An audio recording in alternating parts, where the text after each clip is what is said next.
Johnny మాస్టర్పై Janasena party చర్యలు తీసుకుంది. Party కార్యక్రమాల్లో పాల్గొనొద్దని ఆదేశించింది. తక్షణమే నిర్ణయం అందుబాటులోకి వస్తుందని ప్రకటించింది. ఆయనపై లైంగిక వేధింపుల ఆరోపణలు వచ్చాయి. పోలీసులు కేసు కూడా నమోదు చేశారు. దీంతో పార్టీ కార్యక్రమాలకు దూరంగా ఉండాలని జనసేన ఆయన్ని ఆదేశించింది. లైంగిక వేధింపుల ఆరోపణలు జానీ మాస్టర్ కెరీర్ను పాడు చేసేలా కనపడుతున్నాయి. ప్రస్తుతం ఓవైపు పార్టీ కార్యకలాపాలకు దూరంగా ఉండాలని జనసేన నిర్ణయం తీసుకుంది. ఇక ఇండస్ట్రీ నుంచి డాన్సర్ అసోసియేషన్ షాక్ ఇచ్చేందుకు సిద్ధమైంది. దీంతో Jani master political industry career ప్రస్తుతం చిక్కుల్లో పడే అవకాశం కనపడుతోంది.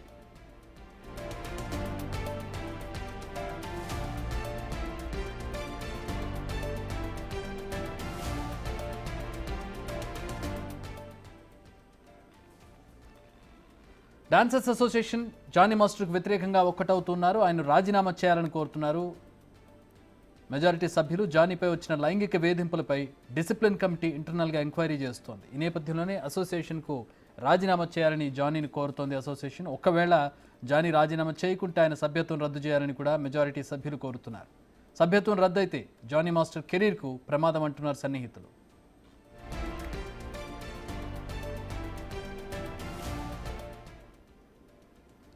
తన అసిస్టెంట్తో తప్పుగా ప్రవర్తించాడని జానీ మాస్టర్పై పోలీసులకు ఫిర్యాదు అందింది. జానీ తనపై అనేకసార్లు లైంగిక వేధింపులకు పాల్పడ్డాడని లేడీ కొరియోగ్రాఫర్ ఆరోపించింది. దీంతో జానీ మాస్టర్పై పలు సెక్షన్ల కింద రేప్, క్రిమినల్ బెదిరింపు, గాయపరచడంలోని క్లాజ్తో కేసు నమోదైంది. పవన్ కళ్యాణ్కు వీరాభిమాని అయిన జానీ మాస్టర్ గత ఏపీ ఎన్నికలకు ముందు జనసేన పార్టీలో చేరారు.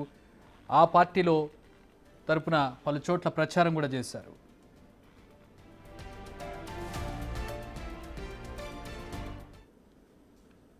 మా ప్రతినిధి రాణా జాయిన్ అవుతున్నారు. రాణా, కెరీర్ మంచి స్టేజ్లో ఉంది, అలాగే రాజకీయాల్లో ఇప్పుడు ఆయన ప్రాతినిధ్యం వహిస్తున్నటువంటి పార్టీ కూడా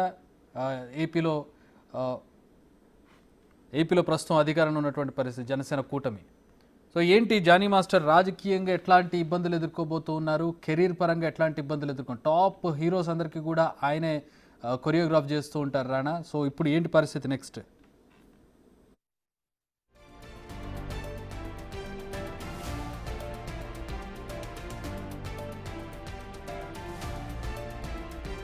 ప్రతినిధి రాణా కాల్ కట్ అయింది, మళ్ళీ కాంటాక్ట్ చేసే ప్రయత్నం చేద్దాం. మంచి అంటే మంచి డ్యాన్సింగ్ సాంగ్స్ అన్నీ కూడా జానీ మాస్టర్ కొరియోగ్రాఫ్ చేస్తూ ఉంటారు. టాలెంట్ పరంగా ఆయనకి విపరీతమైనటువంటి టాలెంట్ ఉంది. అలాగే మొన్న జరిగినటువంటి ఎలక్షన్స్లో జనసేనలో చేరారు. పవన్ కళ్యాణ్ తరఫున ప్రచారం చేశారు. పలుసార్లు వార్తల్లో నిలిచారు ప్రచార సందర్భంలో. సో పార్టీ కూడా ఇప్పుడు అక్కడ అధికారంలో కనపడుతుంది. సో రాజకీయంగా కూడా మంచి గ్రోత్లో కనపడుతున్నారు. ఇటు కెరీర్ పరంగా ఆయన అవార్డులు అందుకున్నారు. మంచి పాటలకి ఆయన స్టెప్స్ ఇచ్చి మంచి పేరు తెచ్చుకున్నారు. సినిమా సర్కిల్లో కూడా మంచి కొరియోగ్రాఫర్గా పేరుంది. కానీ ఇప్పుడు సడన్గా వచ్చినటువంటి ఈ షాక్, ప్రస్తుతం వచ్చినటువంటి ఈ ఎఫ్ఐఆర్, ఆయన మీద వస్తున్నటువంటి ఆరోపణలు ఎటు దారి తీస్తాయనేది ప్రస్తుతం చర్చనీయాంశం. ఖచ్చితంగా నెగిటివ్ అయ్యే అవకాశం అయితే కనపడుతుంది. మా ప్రతినిధి రాణా జాయిన్ అవుతున్నారు. రాణా, ఎఫ్ఐఆర్ కాపీ ఏం చెబుతోంది? ఇటు ఇండస్ట్రీ పరంగా అటు రాజకీయంగా ఎట్లాంటి ఇబ్బందులు ఎదుర్కొనే పరిస్థితి ఉంది జానీ మాస్టర్కి?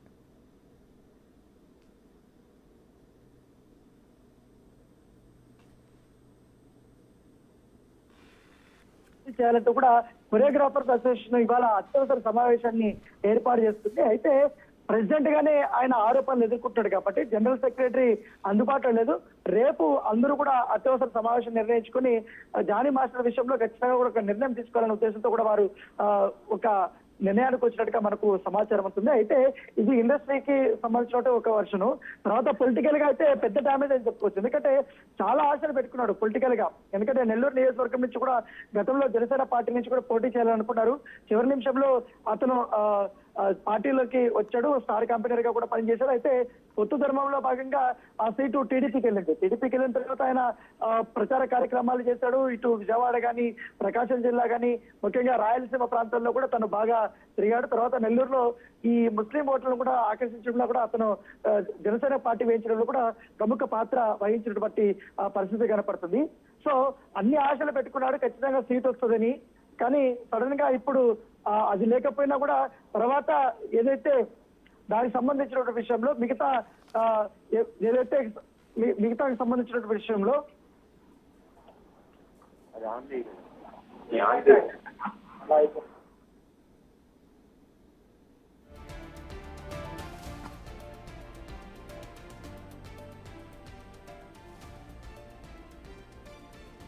జనసేన పార్టీ ఇప్పుడు అతను పూర్తిగా పార్టీ కార్యక్రమాలకు సంబంధించిన విషయంలో అతను వెళ్ళొద్దు అనేది కూడా పార్టీ కార్యక్రమాలు పాల్గొనేటట్టు కూడా ఇప్పుడు అఫీషియల్ గా కూడా వాళ్ళు ఒక లెటర్ ప్యాడ్ లో కూడా అనౌన్స్మెంట్ కూడా చేశారు.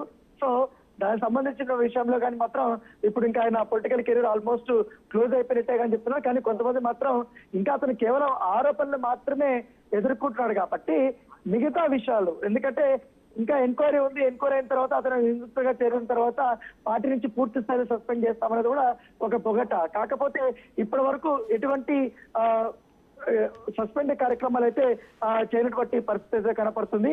దానితో పాటు ఇప్పటి వరకు ఇప్పుడు ఉదయం నుంచి కూడా వస్తున్న ఒక నార్సింగ్ పోలీస్ స్టేషన్ లో ఒక సందిగ్ధత అనేది కొనసాగుతుంది. ఎందుకంటే ఆ వ్యక్తి ఏదైతే పొద్దు నుంచి ఇక్కడికి వచ్చి తన స్టేట్మెంట్ ని రికార్డ్ చేయడానికి తను వస్తుందనేసి అనుకున్నారు. కాకపోతే తను మాత్రం ఇవాళ రాకుండా డైరెక్ట్ సఖి దగ్గరగానే భరోసా సెంటర్ లో మాత్రం తను స్టేట్మెంట్ రికార్డు ఇస్తాను, అక్కడికి మాత్రమే నేను వెళ్తాననేసి కూడా తను చెప్పినట్టుగా మనకు తెలుస్తుంది. అయితే ఇక్కడి నుంచి నార్సింగ్ పోలీస్ స్టేషన్ నుంచి కూడా పంపుతున్నారు వాళ్ళు. దానితో పాటు ఒక లేడీ ఎస్ఐని కూడా ఆమెతో పాటు పంపించి స్టేట్మెంట్ ని చూద్దాం.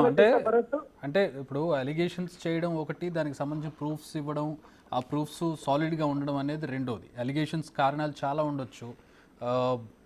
అలిగేషన్స్ అనే దానికి ప్రూఫ్స్ లేకుండా ఇన్వెస్టిగేషన్లో అతను తప్పు చేశాడని తేలకుండా ప్రస్తుతం ఎవరు చర్యలు తీసుకున్నారు అంటే రాజకీయ పార్టీ కాబట్టి ఆరోపణలు రాగానే ప్రస్తుతం వాళ్ళు యాక్షన్ తీసుకున్నారు. కానీ కెరీర్ పరంగా అతను అధ్యక్షుడిగా ఉన్నాడు డ్యాన్స్ కొరియోగ్రాఫర్స్ అసోసియేషన్కి. దాని మీద అంత త్వరగా చర్యలు తీసుకునే అవకాశం అయితే కనపట్లేదు అనుకుంటారా? అంటే ప్రాపర్ గా ఎవిడెన్స్ అనేది చాలా క్లియర్ గా ఇవ్వాలి. ఎందుకంటే తనతో రిలేషన్షిప్ లో ఉన్నాడనేసి కూడా కొంతమంది చెప్తున్నారు. ఎందుకంటే తోటి కొరియోగ్రాఫర్లు, కానీ ఆయన కింద అసిస్టెంట్ గా పనిచేసే మిగతా వాళ్ళు కూడా ఉన్నారు. ఎవరైతే విక్టిమ్ను జానీ మాస్టర్ ఇద్దరు లివింగ్ రిలేషన్షిప్ లో ఉన్నారు. వాళ్ళిద్దరు కూడా చాలా క్లోజ్ గా ఉన్నారు. ఎంత క్లోజ్ అంటే ఏకంగా సల్మాన్ ఖాన్ సినిమా అయినటువంటి ఆ సినిమా కూడా వాళ్ళు కొరియోగ్రాఫ్ చేసే వాళ్ళు కూడా చాలా సన్నిహితంగా ఉన్నారు. తర్వాత తమిళనాడుకి వెళ్ళారు. తమిళనాడులో కూడా అనేక సాంగ్స్ కూడా వీళ్ళిద్దరు కూడా కలిపి చేశారు. చాలా యాక్టివ్గా ఉన్నట్టు ఏ రోజు కానీ అమ్మాయి ఇట్లా జానీ మాస్టర్ పైన ఆరోపణలు చేయలేదు. కాకపోతే ఈ సెట్స్ లో మాత్రం జానీ మాస్టర్ కాస్త అగ్రెసివ్గా ఉంటాడు. ఎందుకంటే పని ఉన్నప్పుడు మాత్రం చాలా అగ్రెసివ్గా ఉన్నాడు. ఒకవేళ ఏదైనా తప్పు జరిగినా లేకపోతే చిటికి మాటకి అరుస్తూ ఉంటాడు అనేది అతని పైన మొదటి నుంచి కూడా ఒక అలిగేషన్ ఉంది.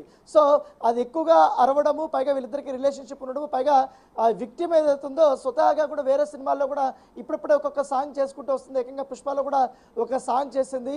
తర్వాత ఇతర సినిమాలో కూడా అవకాశాలు కూడా వస్తున్నాయి.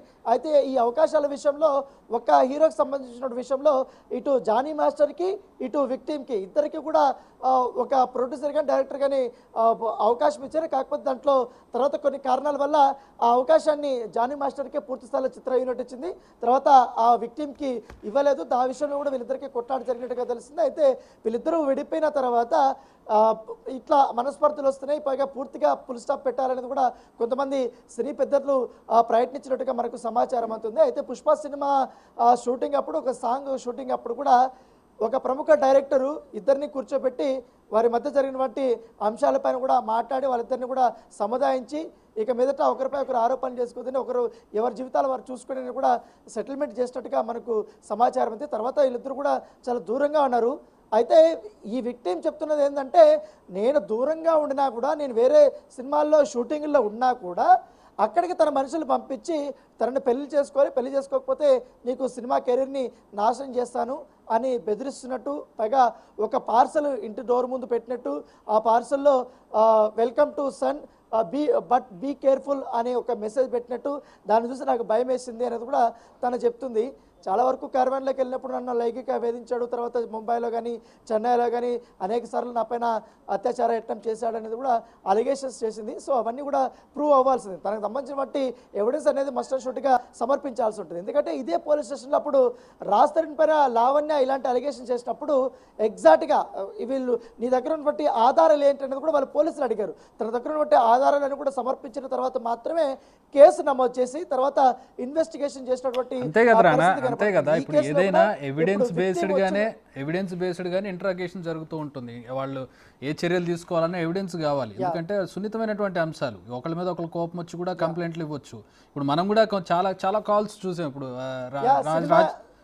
లావణ్య కేసులో కూడా లావణ్య ఒకసారి కాల్ బయటకు వచ్చింది. ఆ కాల్లో అమ్మాయి ఇమీడియట్గా పోలీసులకు ఫోన్ చేసి మమ్మల్ని రక్షించండి అని చెప్పి ఫోన్ కట్ చేసింది. అలాంటి కాల్స్ చాలా వస్తూ ఉంటాయి. అవుట్ ఆఫ్ అగ్రెషన్ వాళ్ళు కంప్లైంట్ ఇచ్చి ఉండొచ్చు. ఇప్పుడు వాళ్ళ దగ్గర నుంచి వచ్చే ప్రూఫ్స్ని బట్టి ఇంట్రాగేషన్లో ఇన్వెస్టిగేషన్లో వచ్చేదాన్ని బట్టి యాక్షన్ తీసుకోవాల్సి ఉంటుంది పోలీసులు ఎప్పుడైనా కూడా. ఎగ్జాక్ట్గా సినిమా ఇండస్ట్రీలో ఇవి సర్వసాధారణం. ఎందుకంటే కొంతమంది పైన ఆరోపణలు చేయడము, తర్వాత అక్కడక్కడ ఇంటర్నల్గా ఎంక్వైరీ చేసిన తర్వాత తప్పు లేదని తేల్చడము, తర్వాత వాళ్ళకి మందలించడం, ఎవరైతే ఆరోపణలు చేసినట్టు వారిపైన మందలించడము, అక్కడక్కడ సెటిల్మెంట్ చేయడము, అవన్నీ పరిపాటిగా ఉండేది. కాకపోతే గత 2-3 నెలల నుంచి కూడా ఈ సినిమా ఇండస్ట్రీలో మహిళల పట్ల అసభ్యంగా ప్రవర్తించే లైంగిక వేధింపులు ఎదుర్కొనే అంశాలు కొంచెం హైలైట్ అవుతున్నాయి. ఎందుకంటే కేరళలో జరిగినటువంటి ఆ ఇన్సిడెంట్ వల్ల మొత్తం అన్ని ఇండస్ట్రీల మీద కూడా ఆ ప్రభావం పడింది. ఇప్పుడు ఈ సమయంలో తెలంగాణలో ఇప్పుడు జానీ మాస్టర్ పైన ఇంత పెద్ద ఆరోపణలు వచ్చినాయి కాబట్టి ఎక్కడ కూడా ఛాన్స్ అయితే తీసుకోవటం లేదు పోలీసులు కూడా. ఎందుకంటే పూర్తి స్థాయిలో అన్ని కోణాల్లో కూడా విచారించిన తర్వాత మాత్రమే ఇన్వాల్వ్ అవ్వాలని ఉద్దేశంతో ఛార్జ్ షీట్ వేయాలి, లేకపోతే సెక్షన్స్ ఇంకా మార్చాలా, లేకపోతే యాడ్ చేయాలా అనేది కూడా ఆధారపడి ఉంటుంది. ప్రస్తుతం అయితే ఇప్పుడు విక్టిమ్ భరోసా సెంటర్కి కానీ సఖీ సెంటర్కి కానీ తానే వెళ్ళి ఇస్తా అని చెప్తుంది. అయితే ఇక్కడికైతే నేను రాను, కొంచెం ఇబ్బంది పరిస్థితులు ఉన్నాయని కూడా తను చెప్పింది. కాబట్టి ఇక్కడ నుంచి మహిళా ఎస్ఐని పంపిస్తారు. పంపించిన తర్వాత స్టేట్మెంట్ రికార్డ్ చేస్తారు. దాన్ని బేస్ చేసుకొని మళ్ళీ ఒకసారి చెక్ చేసి అప్పుడు నోటీసులు అయితే జానీ మాస్టర్ పంపిస్తారు. అయితే నోటీసుల కోసం జానీ మాస్టర్ ఎదురు చూస్తున్నట్టుగా మనకు సమాచారం అవుతుంది. ఎందుకంటే తన పైన చేసినట్టు ఆరోపణల్ని నేను ఈజీగా కూడా నేను డిఫెండ్ చేయగలుగుతాను, ఎందుకంటే ఈ కావాలని ఎవరో వెనుకుండి నడిపించి చేస్తున్నారు అనేది అతను చెప్తున్నటువంటి వర్షన్. ఎందుకంటే ఇటీవల కాలంలో తనకి నేషనల్ అవార్డు వచ్చింది, పెద్ద పెద్ద ఆఫర్లు వచ్చాయి, షారుఖ్ ఖాన్ సినిమాలో వచ్చింది, సల్మాన్ ఖాన్ సినిమాలో వచ్చింది, ఇంకా తమిళ్ హీరో విజయ్ గురించి ప్రత్యేకంగా చెప్పాల్సిన అవసరం లేదు. జానీ మాస్టర్ ఉందంటే ఖచ్చితంగా పెట్టుకుంటాడు. ఎందుకంటే Halamithi Habibo song super duper hit అయింది, వరల్డ్ని ఒక షేక్ చేసింది ఆ సాంగ్లో స్టెప్స్. సో అతను కూడా రెగ్యులర్గా ఇతనే పెట్టుకుంటాడు. ఇంకా ధనుష్ హీరోగా ఉన్నటువంటి సినిమాల్లో కూడా ఎక్కువగా అతనే వాడుకుంటాడు. ఇంకా ప్రత్యేకంగా సినిమాల్లో చెప్పాల్సిన అవసరం. అంటే ఇటు కెరీర్ అటు రాజకీయం, కెరీరు రాజకీయంగా రెండు రకాలుగా కూడా ఒక పీక్ స్టేజ్కి వెళ్తున్నటువంటి పరిస్థితి ప్రస్తుతం. ఆయనకు ఒక చిన్న ఏమంటారు స్పీడ్ బ్రేకర్ అని అనుకుందాం. ప్రూవ్ అయ్యేంత వరకు, ప్రూవ్ అయితే కనుక చేసేది ఏం లేదు. ఆయన తప్పు చేస్తే ఖచ్చితంగా శిక్ష పడాల్సిందే, దాన్ని ఎదుర్కోవాల్సి ఉంటుంది. Alright, thanks for the updates Rana. Let's wait and see victim. We're out of time. So victim ఎట్లాంటి ప్రూఫ్స్ ఇస్తుందో లేదో చూడాలి. భరోసా సెంటర్ కానీ ఆశా సెంటర్ కానీ వస్తానని చెప్పిందట ఆవిడ. మేబీ 1 or 2 డేస్లో ఆ వివరాలు బయటకు వచ్చే అవకాశం ఉంది.